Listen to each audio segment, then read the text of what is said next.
Hello, everybody. Welcome to this week's edition of MGR Unplugged. I don't know if anybody is going to notice the difference, but we have a new lighting setup in the studio. Yes, we can see our wrinkles now, like over here. Maybe you can. I don't have wrinkles. Okay, yeah, just wait a little bit. Now, anyways, we have new lighting. We are trying to improve the set. It's a little dark in the last couple episodes, so we had we had like natural light, and natural light varies because the sun is up and down and everything else. Yeah. Today actually it's a cloudy day in Phoenix, but we have good lighting now, so we're gonna have to set up the studio a little more, so it's a little more consistent from week to week. So I think it looks better actually. We'll see. The crowd will tell, but I'm gonna have to use more makeup now. Yeah. Anyways, today we have a quick episode, I hope. We're just going to go through a few of the highlights and stories from the past week. And they cover a little bit of investment information, companies that are being acquired, as well as, obviously on the marketing side, we're going to discuss a few Facebook news, Google news, of course, and then we'll probably end up with Apple and some of the issues that are affecting tracking of campaigns, especially for agencies like us that focus on a lot of digital marketing. So without further delay, David, thanks for joining me this week again. What are we starting with? What do you want to start with? Let's go with the startup growth companies that we're talking about that are kind of growing, but not growing the right way, I guess. Yeah, who would have thought that profits matter? That you can't just lose money forever? Yeah, I think investors sometimes just like to they play too much the asymmetrical game or asymmetrical returns game, thinking, okay, I'm going to put money on a number of companies, and then hopefully one of them will be hitting the jackpot, and then we get rich. Well, that's the game you play, but that doesn't mean that. Like, of course, when you're investing in startups, it is like that. There's no avoiding that because most startups fail. That's unavoidable. But especially once you get larger, let's talk about Casper because they're the big one that came out this last week because they released their S1. Basically, they're going to go public, and so they had to start releasing some of their numbers. S1 is it's the pre-IPO document stage. And basically, they spend, I forget, it's something like they spend $800 to make $700, basically. So for every... Add a few zeros to that. But So they spend, to sell a $700 mattress, they spend $800. And they have a lot of bloat. They have a lot of, if you look at the breakdown, the biggest thing is that their G&A, general administration, was like 35% of their revenue, which is crazy. And then their marketing was high. It wasn't, for this type of company, you kind of expect that, but their marketing was also 35% of their revenue. And the other thing that, in that particular case, if it were me as an investor, I look at the cyclical side of the business. Yeah.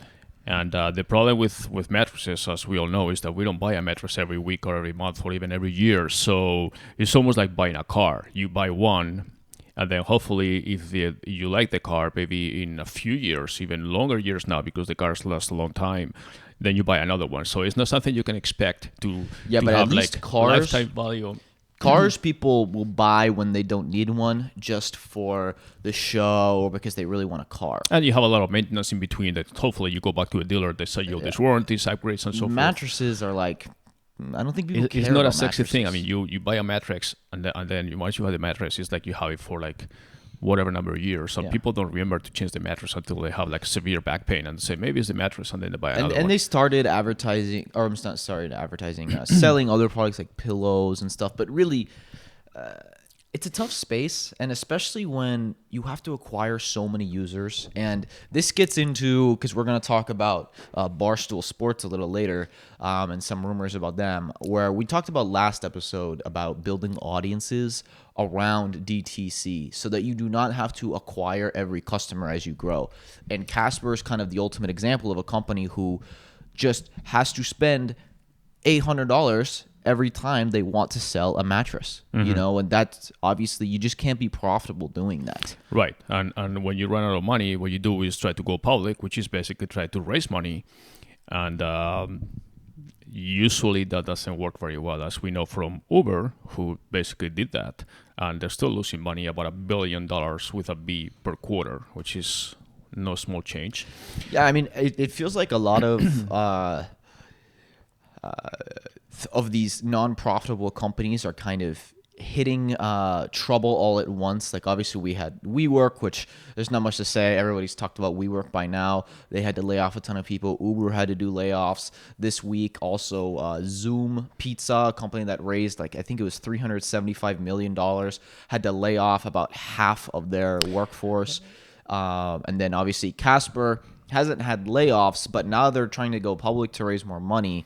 And they're not going to raise much. Remember, yesterday we were talking about all these food delivery companies too that are also losing, like DoorDash, Uber Eats, all these companies. Not only do they have a lot of, bad publicity with reports coming out that amazingly a high percentage of drivers actually are picking on the food they're delivering before delivering to the customers, which is really gross to know that you order something with fries and maybe the driver had already 3-4 fries or whatever, or pepperoni pieces. Well, regardless of whether they do that or not, just on the business model, I was telling you, I was like, I mean, I'm sure everybody gets these. It's like every day I get like, oh, here's $100 coupon for Postmates or $50 for Door. Like, they just want to get you on their platform. Right. And it's like, how do they make money?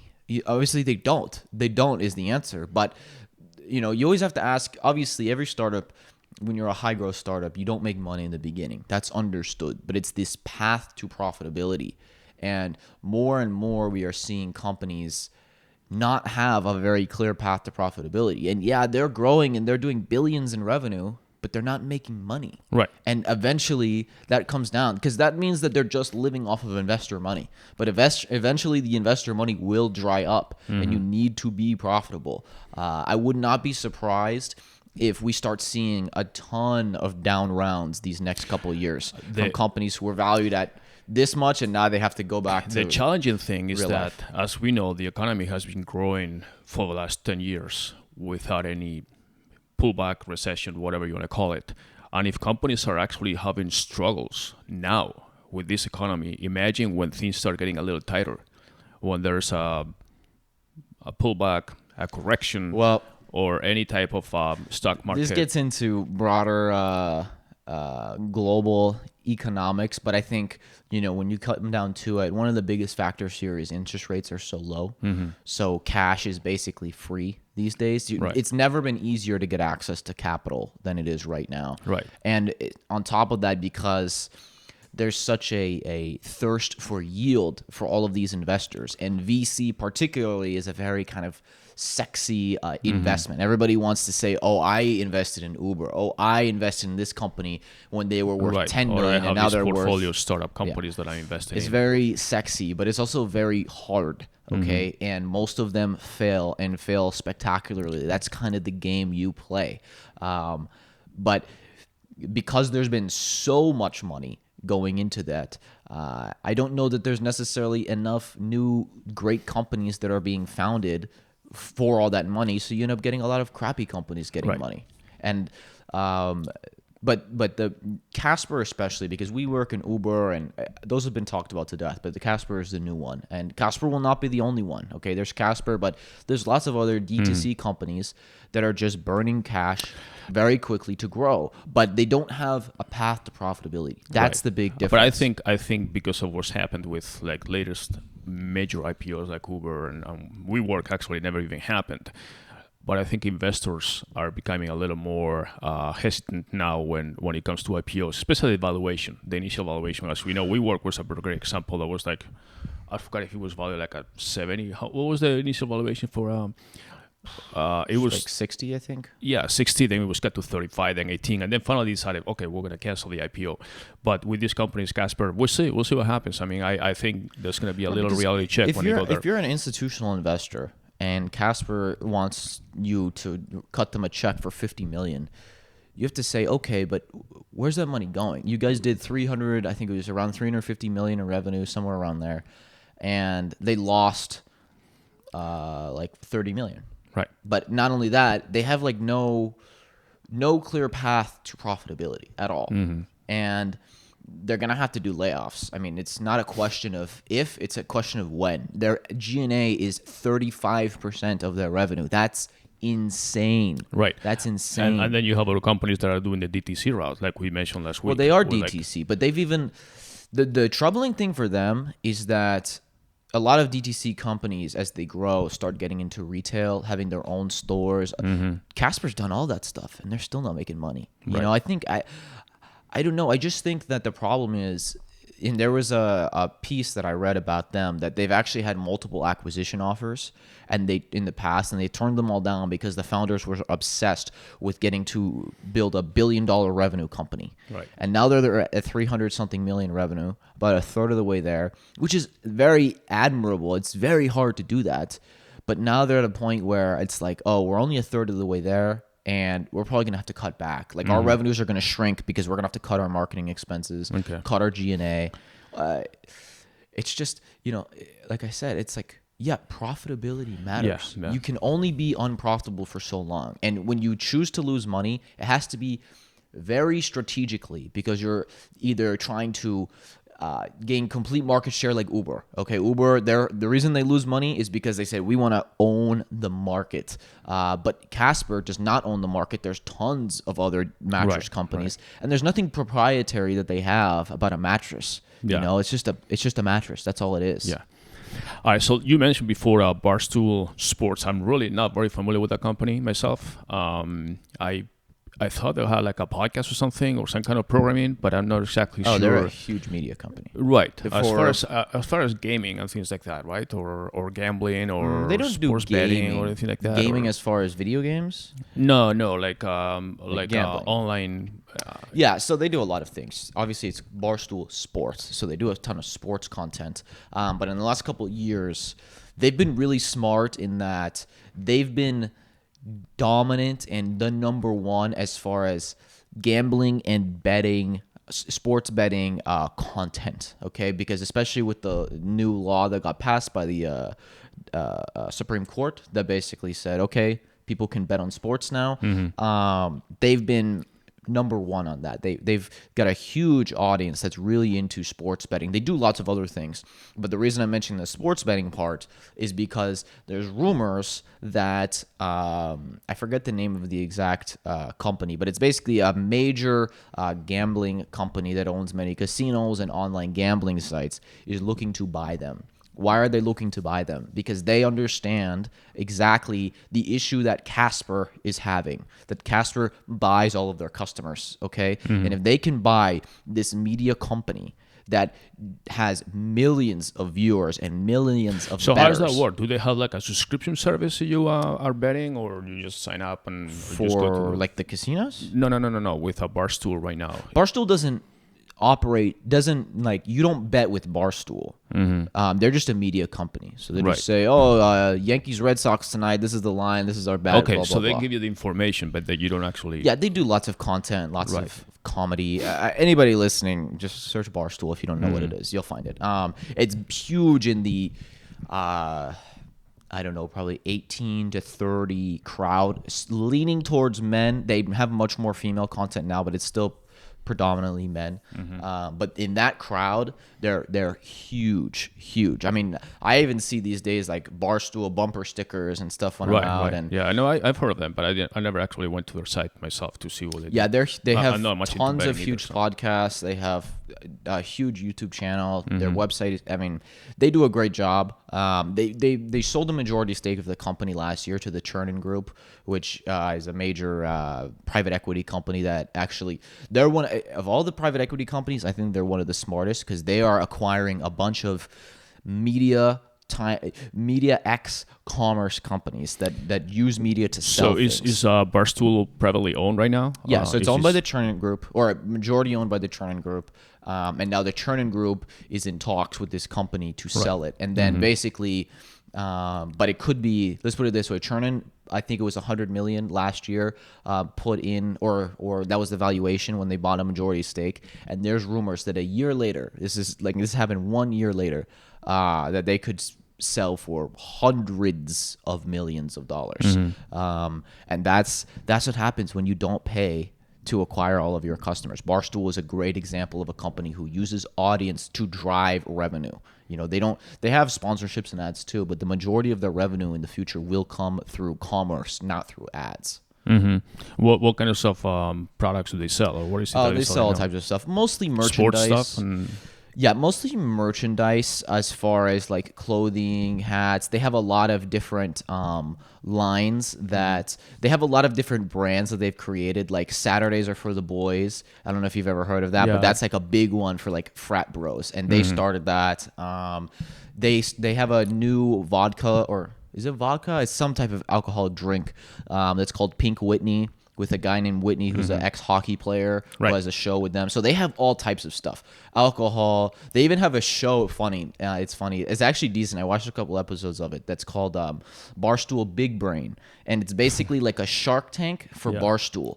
And it's companies that come in and pitch their products of why Barstool should pick them up and sell them on their site and try to distribute them. And basically, you put the Barstool media brand behind those products. And obviously, Barstool. Who are the major personalities behind Barstool as far as anchors, hosts, things like that, or personal? I mean, I don't know all their names. There's are there like the guy who started it, Dave Portnoy. Right. He's the most famous, probably. Any athletes, famous like sports people? Yeah, Pat McAfee, hockey. I'm not a big hockey guy, so I don't know all the hockey players, but they have hockey players. Okay. They have, I forget the name of the podcast, but it's a women's podcast, and it's one of the top podcasts in the world. What's it called? It's like something. Oh yeah, Call Her Daddy. Have you ever heard of that? Her. Yeah. That's what it's called. Call Her Daddy. Yeah, it's a young women's podcast, but oh my god, every girl 20 to 25 listens to that podcast. So they're pretty diversified, and they actually hired a new CEO. Her name is Erica Nardini, and she's a woman, and she basically started expanding their female content because before it was just men. Right. And they're doing a great job. They're growing really fast. They're very polarizing too. They're not afraid to be offensive, but they're not trying to appeal to everybody. They have their audience, and they do a great job. And hey, they built a company that is going to sell for hundreds of millions of dollars. So speaking of big audiences, we want to shift gears completely and go to Facebook, who is somehow they managed to be always in the news, and this time it's actually good news or marketing news, not controversial. Well, good news for them. I don't know about good news for other people. Well, but at least it's in the marketing side. It's not a controversial thing about, even though they're back in the news with a new campaign, political campaigns and manipulation and things like that. But anyways, we'll stick to marketing now, and it looks like we were also talking about the new e-commerce platform that they're trying to set up to sell directly to consumers. Basically, it's kind of knocking off Shopify or anything like that, or WooCommerce or any of these applications. Let's just say it's rumored. There's no official Facebook statement, but there's been conversations that Zuckerberg has had where he's kind of mentioned this, and there's lots of kind of whispers saying, oh, Facebook is going to create their own like storefronts basically to compete directly with Shopify and every other platform, because they want basically people to never even leave Facebook and Instagram and just buy directly through them. And obviously they get a cut. And, you know, the advantages, there's rumors that, like, okay, if you advertise to your storefront on Facebook and Instagram, your CPMs are this. If you send people out, it's double the ad rate. They have one-click purchase, so just like Amazon has, so you don't even need to check out. But let me ask you, if you were talking about Shopify, which is also another e-commerce major platform, but what about Amazon? I mean, will people go to Facebook to buy? Well, I mean, will they compete with Amazon or they compete with everybody? Right, but Amazon is their own marketplace, so yeah. I mean, Amazon's not going anywhere, but they're competing. I mean, Facebook has its own marketplace for used things, kind of like a Craigslist type thing. Yeah. So but that's different, right? I know it's different, but is that something that obviously this is just peer-to-peer selling and things like that? But when if Facebook no, this is like.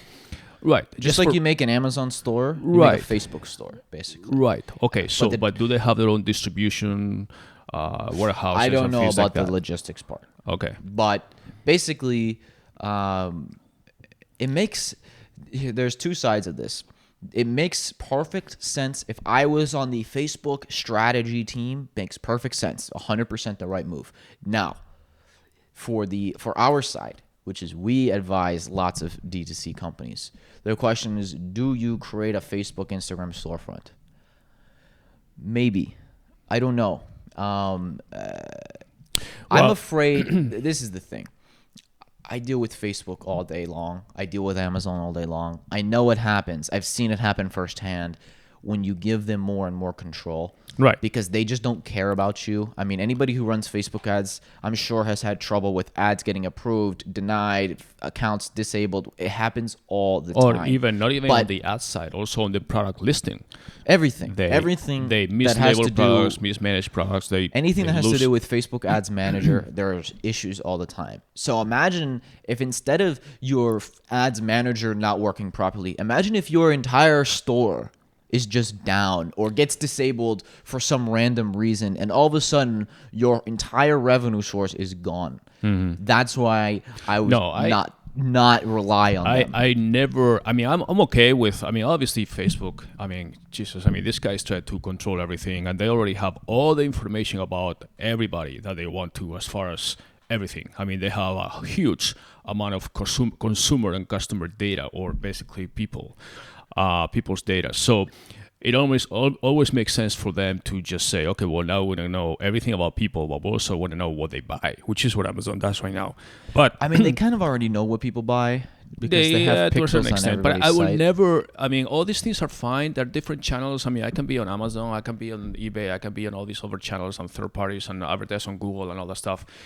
But that will never ever replace my own control of my own brand, my own store. At the end of the day, you can be on all these channels, and like you said, you're at the mercy of them, increasing seller fees, losing your products, banning or suspending your account, or whatever, and you put all your eggs in one basket. This happened before. I know a lot of people back in the beginning of advertising when they have Google AdSense, including, I think one of my accounts was suspended too. I had a very, very, very small account with Google AdSense where I was just in my little websites for racing and things like that. I had these ads, and all of a sudden they banned my account, and I still to date don't know even why, because I was just basically putting third-party ads and all that stuff. And I guess I don't know exactly. I think it was YouTube that I was putting videos, and then I was trying to monetize another. I have no idea.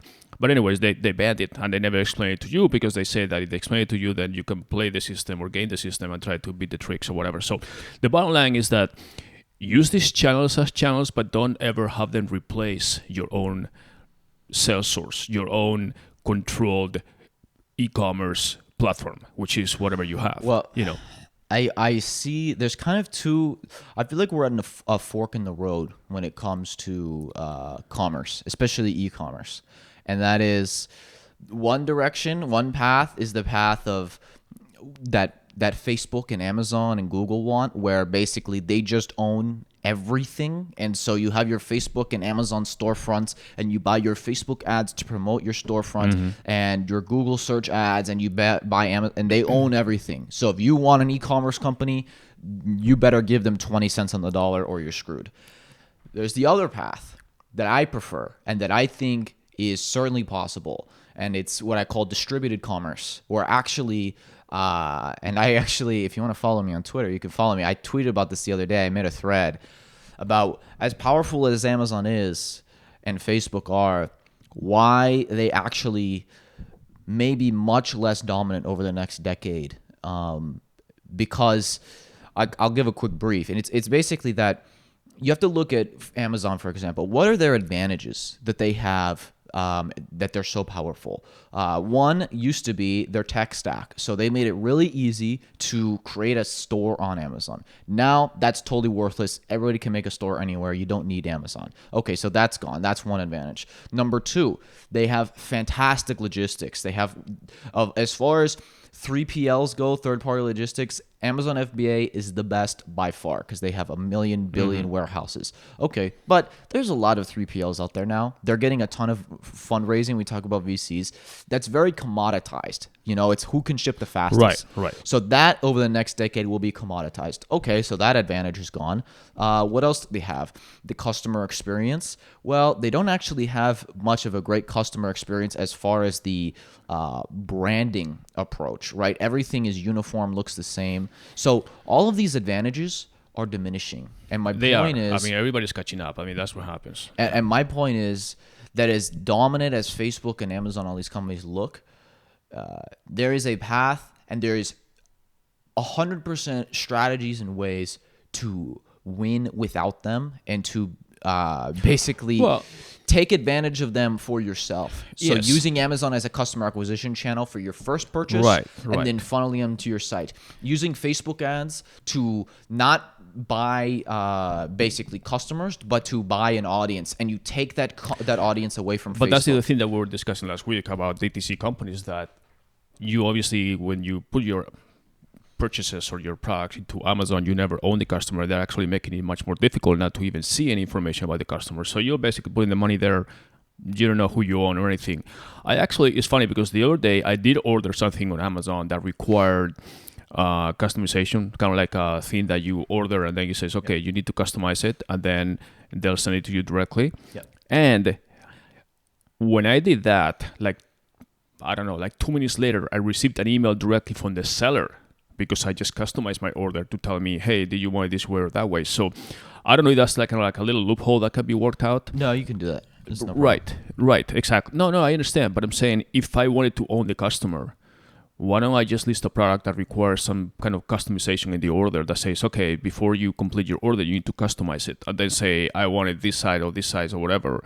And then that allows you to own the customer, even though you're going through Amazon. Amazon will be doing all the fulfillment, the delivery, and all that stuff. Yeah, but so, you can only do that if it's a product that needs to be customized. In my particular case, I was ordering a print, or actually a frame, and because that I had makes to. sense then. Right. But if you're buying something that, if you're buying a mouse, what is there to customize? Well, I know. Not everything is customizable. In this case, I was ordering a frame, and I had to select the size and upload a picture and all that stuff, and then they sent me some offer. But in that case, the seller actually had my information right away. In fact, they sent me a couple of emails with special offers that I can go directly to them now and buy for a discount. So.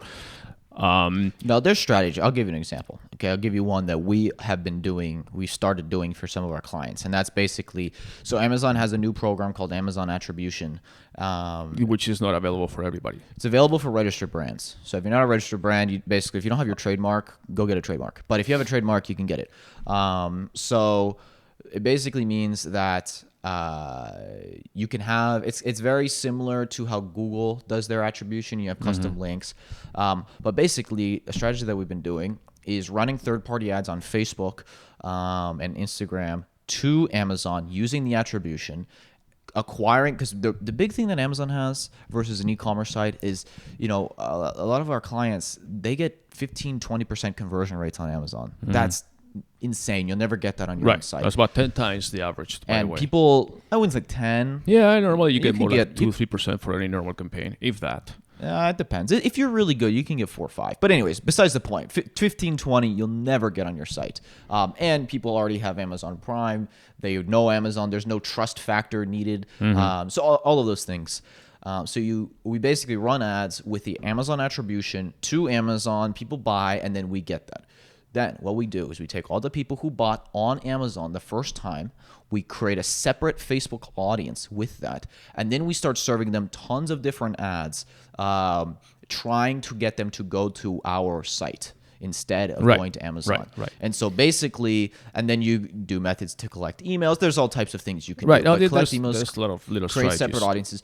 But that's an example of how you can't avoid Amazon, but use Amazon to your advantage. Let them basically get the first purchase. And it depends on your product. Like, this probably wouldn't work for Casper, who sells one product. But you have multiple product lines or something that people need to keep buying, like a food product or something. Use Amazon to acquire the customers the first time.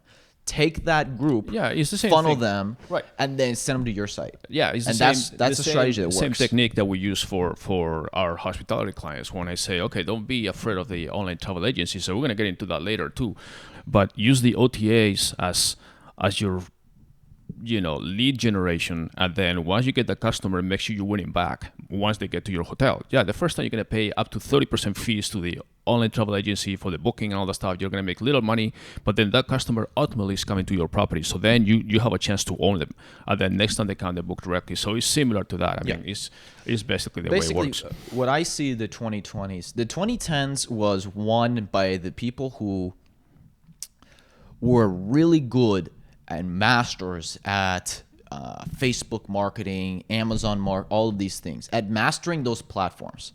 I think the 2020s will be the companies that win are the ones who rely the least on Facebook and Amazon and Google and can win without them. That's what I see. And that's what we talked last week, that are companies that are staying away from Amazon now. Like there's major brands that are, obviously we discussed Nike, but there's other brands that are now saying. IKEA did it. IKEA did it too. IKEA said we're following a different strategy. Oh, cool. The strategy means we're going to sell ourselves and find different channels so we can sell directly to the consumer. But here's another example. IKEA and Nike are huge brands, so they have their own poll. I'm sure people are listening, okay, Nike can do that, I can't. Pop Sockets, which is a much smaller company. Obviously, they're well known. Pop Sockets, if you don't know, it's those little things on the back of phones that people use to like hold them. And they pulled all their stuff from Amazon too. That's a much smaller brand. That's a much bigger risk. But they did that strategically because they said, you know what? We don't need Amazon. We can pull people ourselves. We have a great product, a great brand. People know the name. And the other thing is that you can sell less, obviously, but you have a higher margin. In the long run, that's actually what you want. You don't even have to sell less. That's the thing. There's this idea that, if I pull from Amazon, in the beginning, yes, if Amazon is a third of your revenues and then you pull it, obviously it's going to have an impact. But when you compare that, the average person may make like maybe 10% at the end of all the expenses, and that's not including marketing campaigns or anything else. But if you make a 10%, 5% profit selling on Amazon, and then you make like 30% profit selling on your own, that means that you have a 6-to-1 ratio right there. Listen, that's huge. That's huge. I tell people, if you don't want to deal with Amazon, use Amazon to your advantage. So using those campaigns, because what you also do is obviously the biggest factor that goes into ranking organically on Amazon is how much you sell. It's the number one thing. There's other factors, but how much you sell is the number one thing. So if you can drive a lot of traffic to your listings and sell, then you can rank organically for those keywords.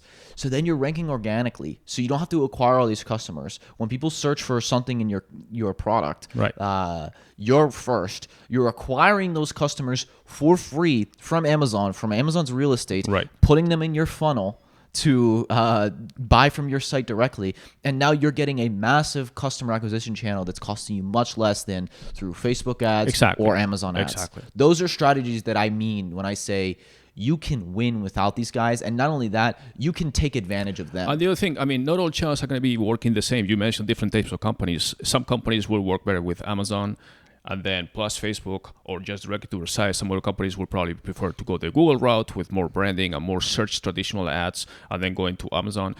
Obviously there's no one size fits all. You need to see which kind of company you have and then what avenue or what channels or what channel combination is the best for your particular company based on your demographics and the type of product that you're selling, obviously. I wanted to keep moving forward, and then the next topic that I wanted to discuss or talk about is Google, speaking of bigger companies. Speaking of big companies using their power. Yeah.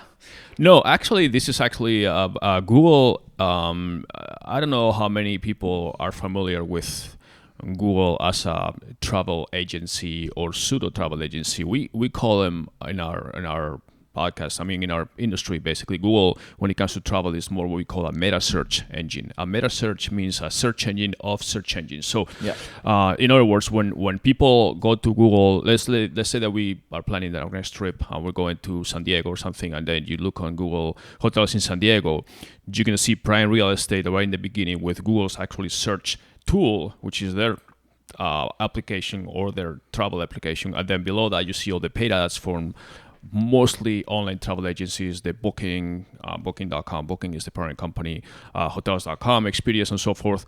And then if you're lucky, you may see 2 or 3 organic results from actual hotels that are listed in San Diego or something. But the main thing is that Google started years ago. They started with Google Flights.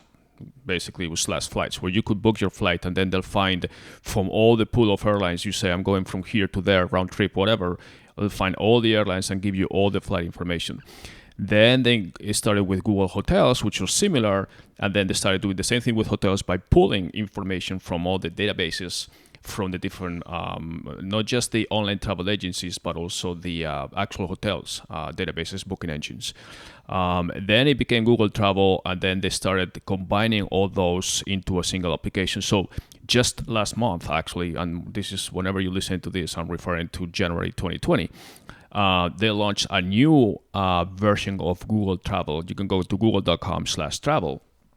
And now they tell you also the best time to travel to a particular destination. So if you say, I'm going to Hawaii, they're going to tell you, okay, this is the peak season in Hawaii. This is the best time to travel. This is when the prices are highest and lowest. Then they, in conjunction with Google Maps, which is the core of the functionality, they tell you where you're going, what kind of hotels you can find, what kind of attractions are near the hotel, what prices you have. I mean, basically, you have all the information there. The difference between this and the traditional online travel agency, obviously, is the fact that Google will send people to book elsewhere. Google basically gets a commission depending on where they send you. Mm-hmm. But they don't act as an online travel agency. Again, they act as a meta search engine, meaning that they are listing all the potential prices and what are the best and the worst, and then you book elsewhere. They don't own the customer, basically.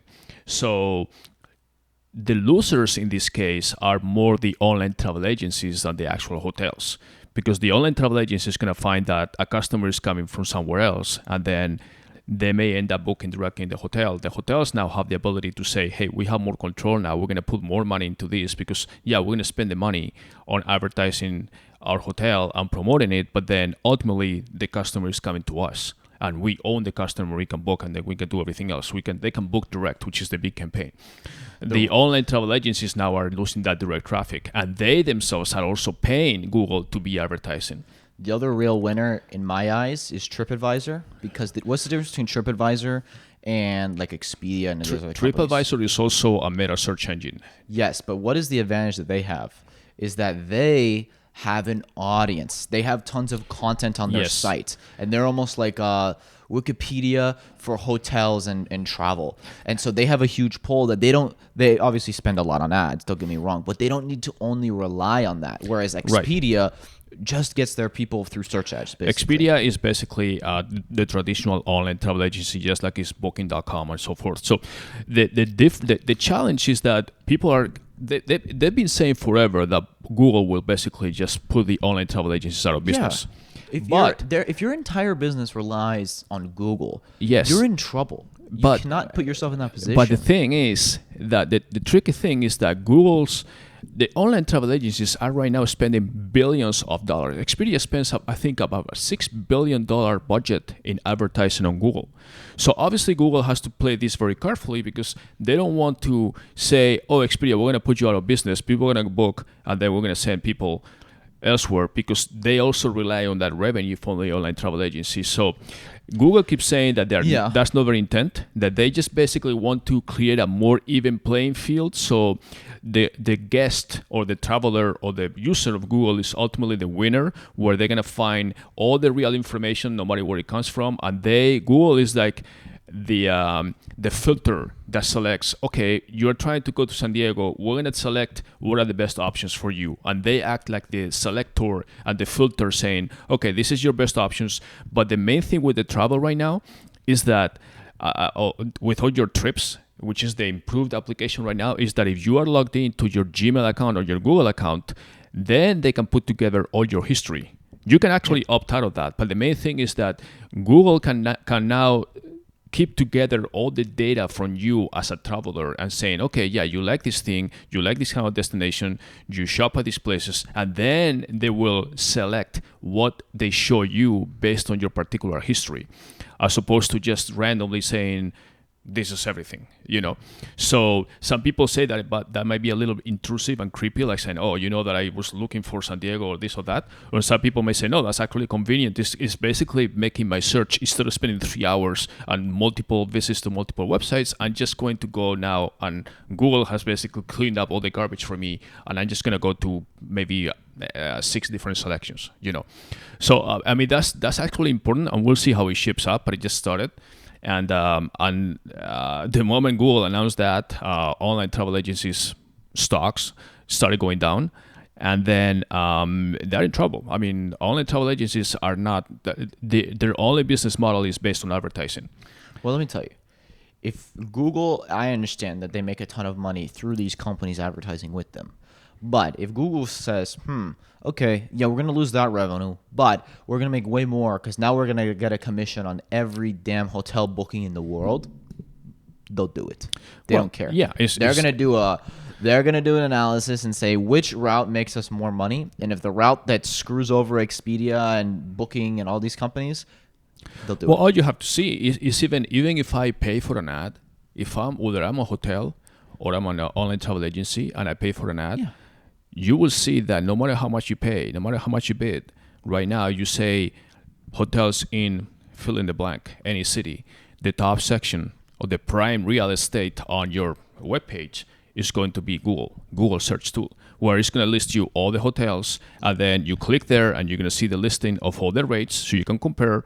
And then if you pay meta search, then you're going to be listed on the top. It's not you're at the bottom.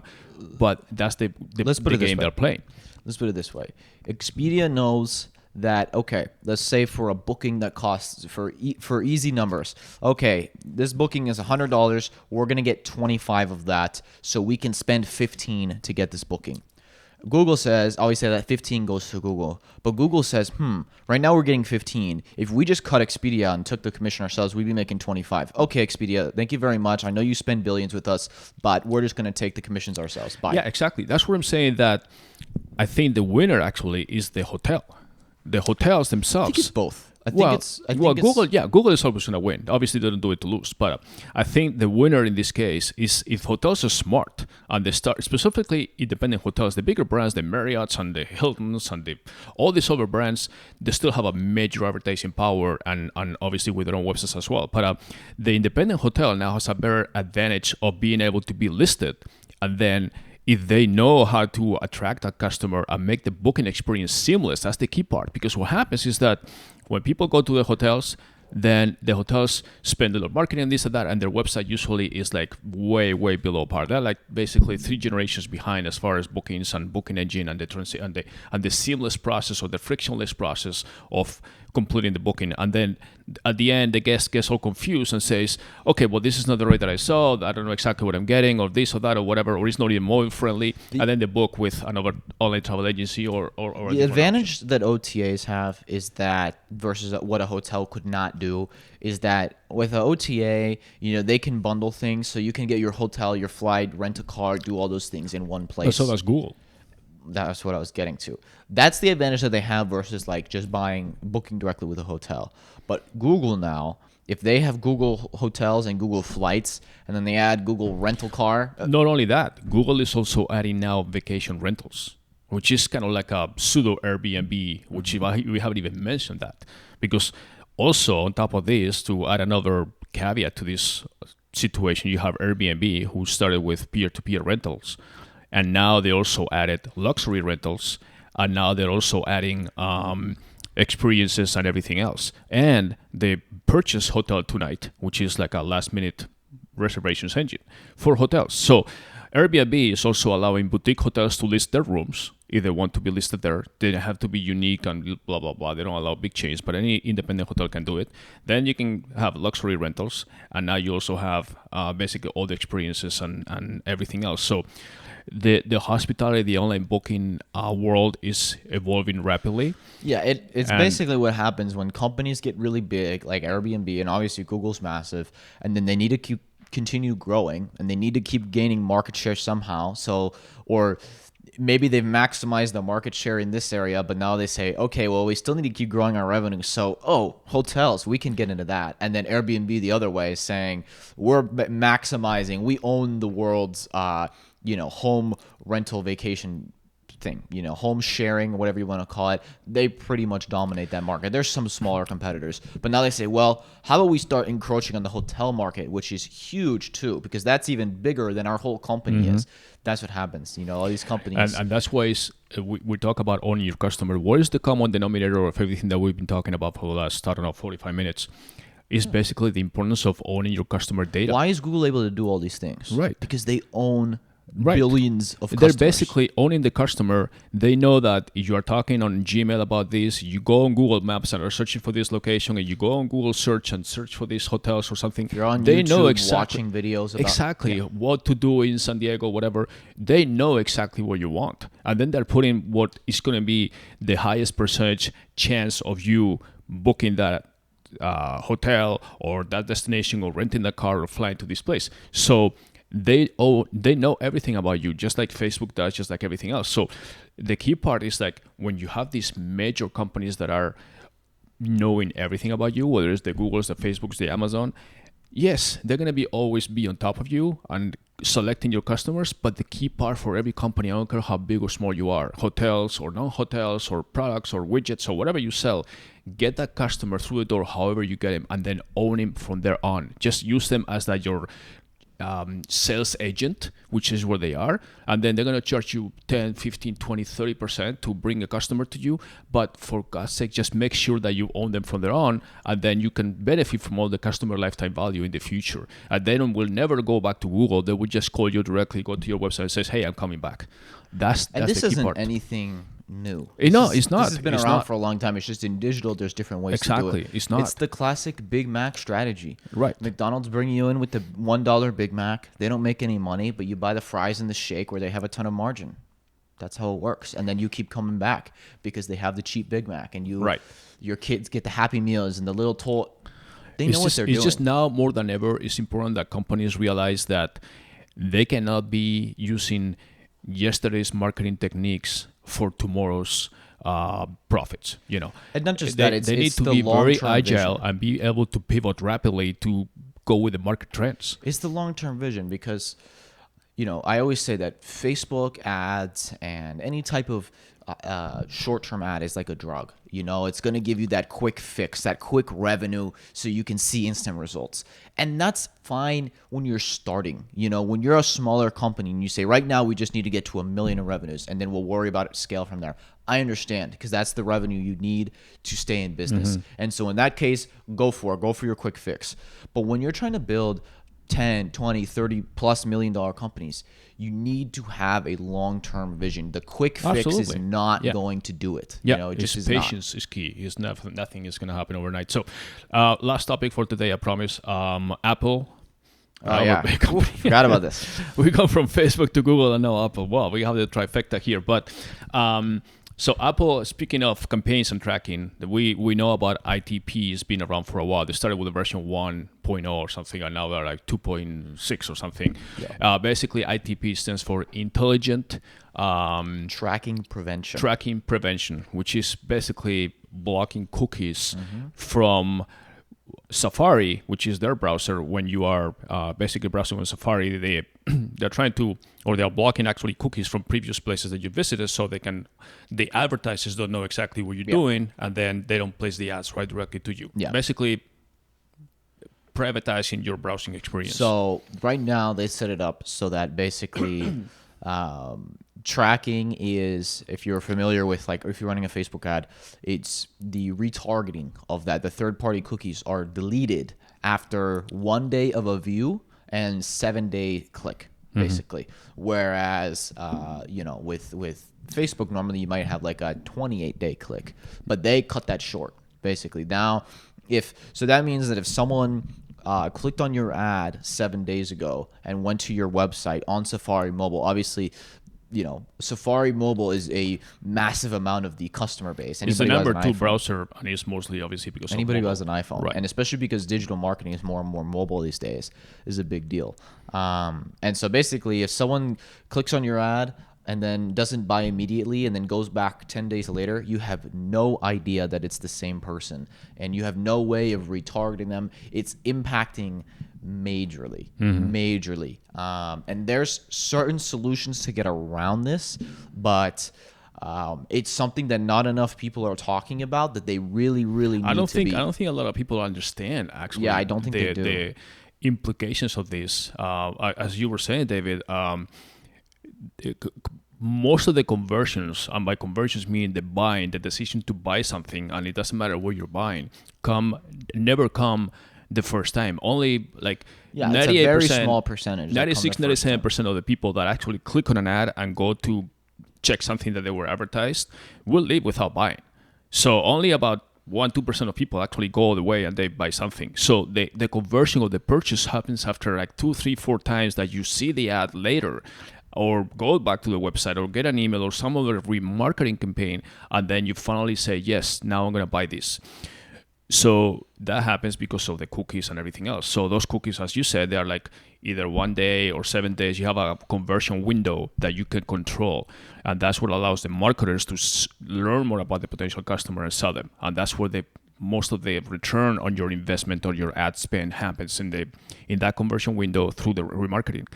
But with that eliminated, now you need to really scramble to get that customer back. Even though it's a customer that clicked on your ad or something, you will have to basically find them somewhere else. Right, because it hurts. Anybody who runs Facebook ads knows that you have a funnel, I guess you could say, and you have certain ads that you show people. So the ad that you show on a prospecting campaign to people who have never heard of you is different than an ad you show to someone who maybe abandoned their cart. Right. But the problem is that if the person just doesn't go to your site for 7 days, then all of a sudden they'll start getting prospecting ads again. And that's not the ad that you want them to be seeing. You know, so that's the problem. And there's ways around it, of course. One way is to try to more heavily emphasize collecting emails, because if you can collect their email, you can re-upload that to Facebook and then connect them. You have, obviously, having their email is very valuable, but maybe even more valuable now, because once they get to your site, maybe you need to be able to do even more to get their email however you can. You see a lot of pop-ups these days with when you go to websites trying to get you to sign up for special offers and this and that, even more than before.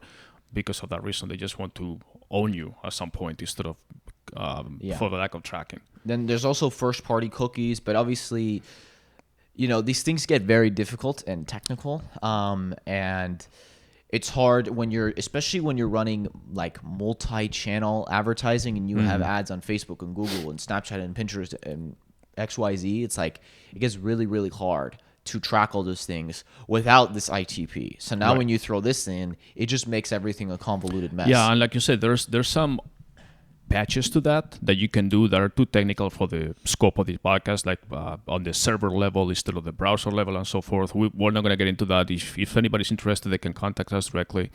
But either way, is really making just adding one more curveball to campaign tracking, basically. And Facebook keeps coming with their own workarounds, but it's like a game of cat and mouse where Apple comes with a new patch, Facebook comes with some type of workaround, Apple patches that, or it's happened multiple times. Apple obviously doesn't make money on advertising, Facebook does, Google does, so Apple is protecting. And Apple is trying to put themselves as the privacy company. Right. You know, that's their angle, basically. Right. And Facebook is obviously the opposite. Facebook is, we own all your data, that's our business. You know, there's no privacy on Facebook. Right. All right, guys. This is it for today. Any other notes that you'd like to add before we wrap it up? No, I think we pretty much covered it pretty thoroughly. Own your audience, and you'll be all right. That will be the just keep control. Control is key. So don't let somebody else control your audience, because you lose control, you lose your audience. I mean, that's the bottom line. So that's it for today. Next week I will be out of town traveling. I'll be at a racing event in California. I would like to do something from there if I can. I'll bring my mics, my cameras, and everything, but I always say I'm going to do something, and then I get busy with the driving itself, and I just look more on Instagram and updates and stories and everything else under my account. But other than that, if we're not next week, the week after, we'll definitely be back online. Just a quick reminder, this is brought to you by MGR Agency. That's our parent company, the one that actually does all the work that we talk about here, all the online digital marketing, website design, production, search engine optimization, a number of other online marketing services. We do this for basically free. It's a free podcast, free information. But if you have any questions, you'd like to schedule some kind of free consultation, just go to our website and fill out any of the forms. That we have forms on different pages for different things. You can fill it out. We'll reply to you pretty much within 24 hours. And you can schedule a free half-hour consultation with either me directly, David, or any other of our team members. And we'll get you started. And then from there, we can discuss any future projects. We're getting busy, so if you want to, I know. Contact us soon, okay? Because we might have to shut down new clients for a little bit because we're pretty busy. Yeah, we'll probably have to stop doing these free consultations because they absorb a lot of time, and then most of them, luckily for us, they're turning into actual customers. So, but it's good. We love it, and we want to keep doing it. So, thank you very much, and we'll talk soon. Thank you. Bye-bye.